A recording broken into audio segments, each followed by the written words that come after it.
जैसा कि आप सभी जानते हैं, हमने अपने पिछले सभी वीडियोस में कॉमर्स और स्पेशली अकाउंट्स के संबंध में बातें की, कुछ प्रैक्टिकल देखे, बाकी चीजें सीखी। जितने भी रूल्स हो सकते थे जिनकी आपको जरूरत पड़ेगी अकाउंटिंग करने के लिए, वो सब मैंने कोशिश की कि मैं आपको बेहतर ढंग से समझा सकूं। साथ ही साथ मेरी कोशिश ये भी रही कि आप उनको मतलब अकाउंटिंग के साथ अपने सामान्य जीवन के लेन देन में भी प्रयोग कर सकते हैं। अब अकाउंटिंग की बात करें तो जो अकाउंटिंग का सबसे पहला जो चैप्टर है जिसके बारे में हम आज पढ़ने जा रहे हैं, समझने जा रहे हैं, वो है जनरल एंट्रीज।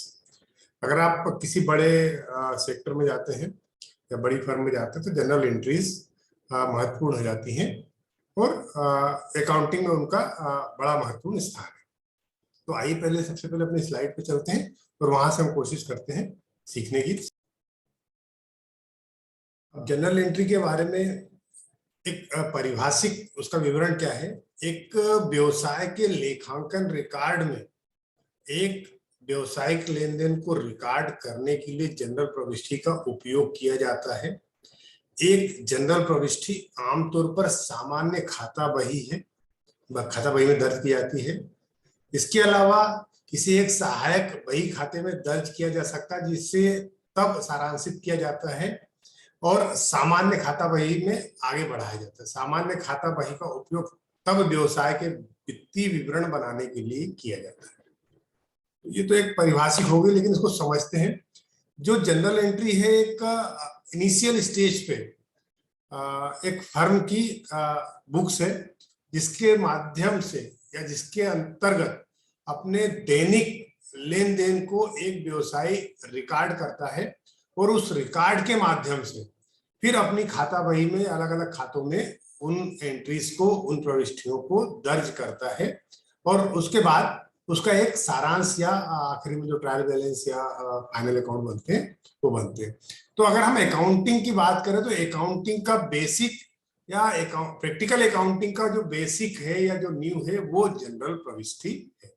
अब जनरल प्रविष्टि क्यों जरूरी है, इसके क्या बेनिफिट है या क्या लाभ है, उसको समझने की कोशिश करते हैं हम कि क्या है वो।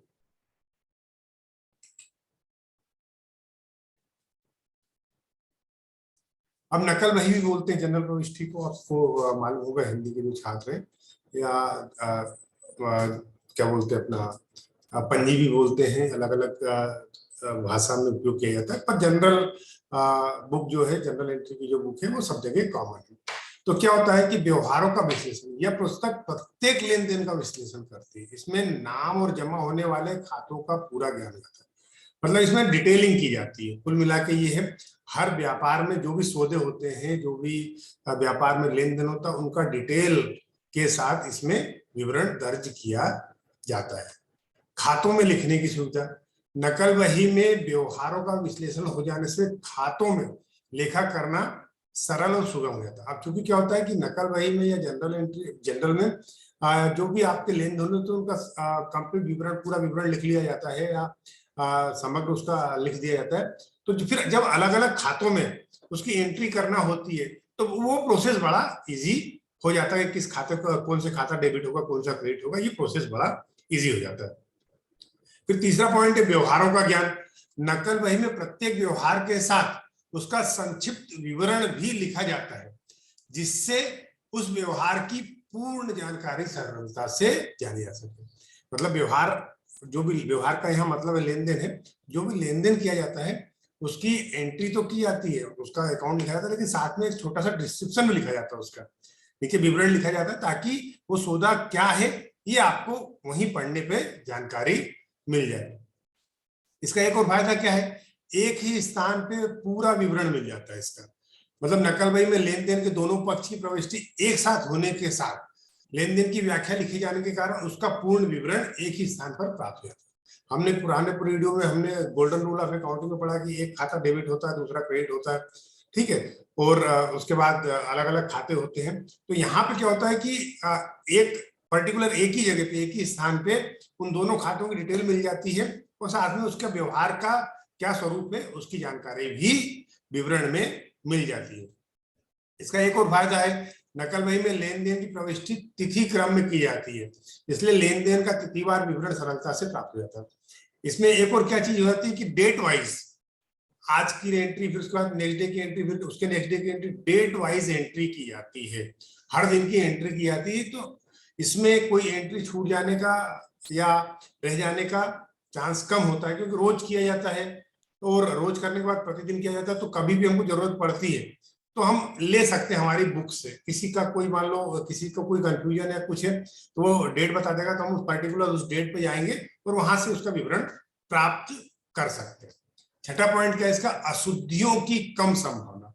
नकल बही में लेन देन की नाम और जमा प्रविष्टि, डेबिट और क्रेडिट एंट्री के साथ साथ लिखी जाती है, दोनों एंट्री एक साथ लिखते हैं, मतलब वहीं पे लिख देते हैं दोनों अकाउंट। अभी जब हम प्रैक्टिकली आएंगे समझेंगे तो वहां लिख देते हैं, जमा एंट्री में लिख दिया जाता है, तो जिसकी वजह से वो इसमें अशुद्धियां होने की संभावना ना के बराबर होती है।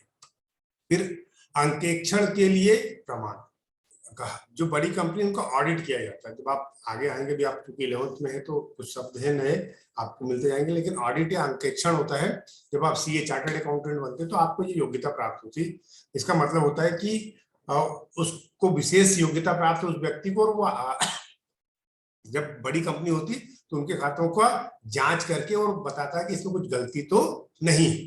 तो अंकेक्षण के लिए प्रमाण, जब अंकेक्षक किसी व्यवहार की सत्यता जानना चाहता है तो वह पुस्तक प्रमाण के रूप में मानी जाती है।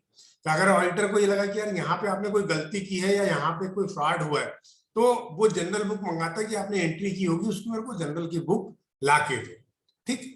फिर त्रुटियों का शीघ्र मिलान, नकल बही से गणित संबंधी त्रुटियों का मिलान शीघ्रता से हो जाता है, क्योंकि व्यवहारों का लेखा दो पक्ष में किया जाता है। हम जानते हैं कि अकाउंटिंग में जो भी लेन देन होता है उसके दोनों पक्ष होते हैं, और जनरल एंट्री में दोनों पक्ष का आमने सामने ही लेखा किया जाता है, तुरंत लेखा किया जाता है। तो दोनों पक्ष में कहीं भी गणितीय मैथमेटिकल अगर मिस्टेक होती है तो तुरंत पकड़ में आ जाती है।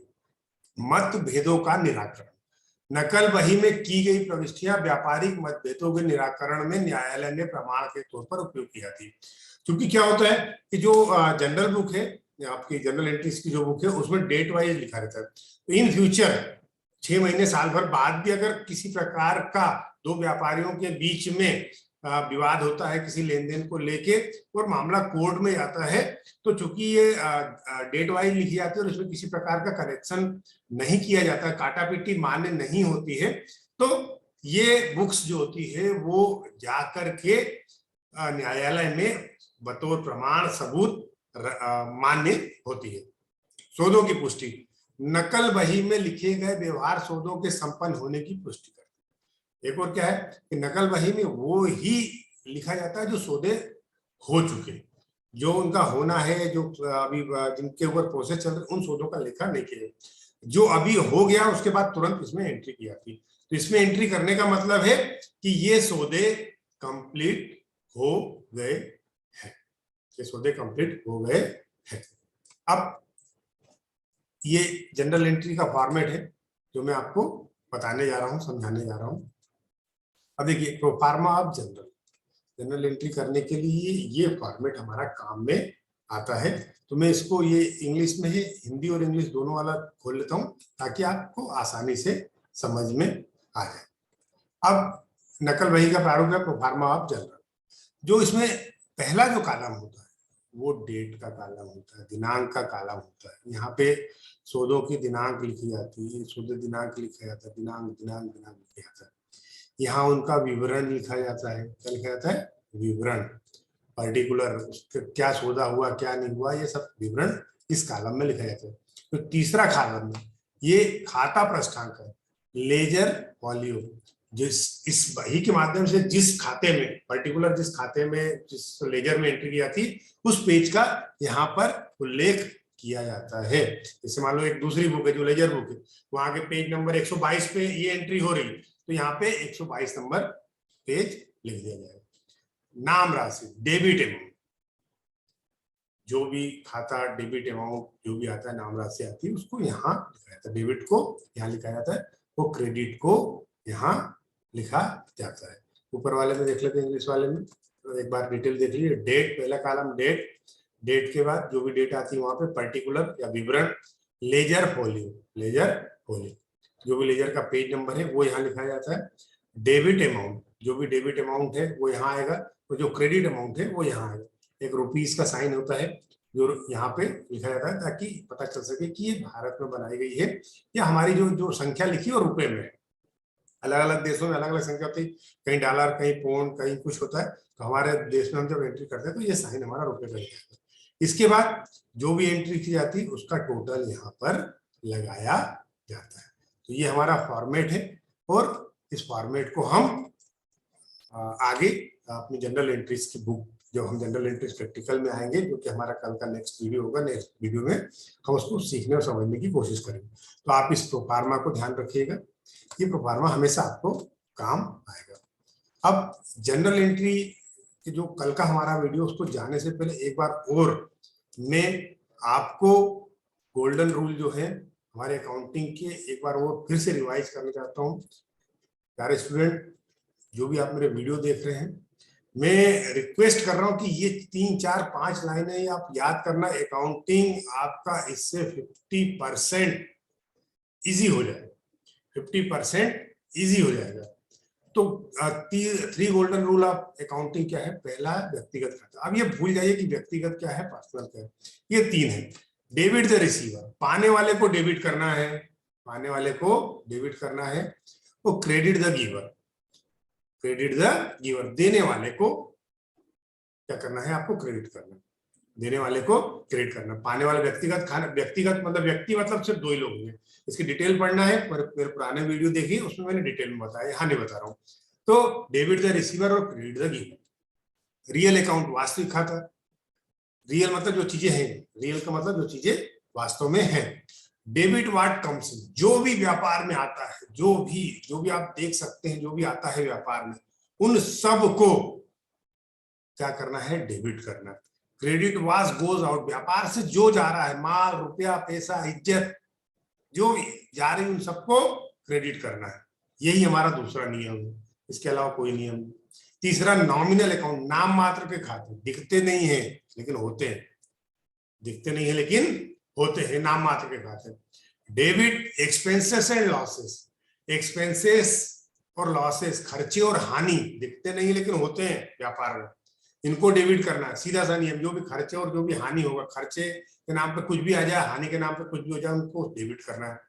क्रेडिट इनकम एंड गेन्स, आय और लाभ जो भी है, आय और लाभ जो भी है, उन सब को क्रेडिट करना है। ये 3 गोल्डन रूल है जो कि आपको मानना पड़ेगा।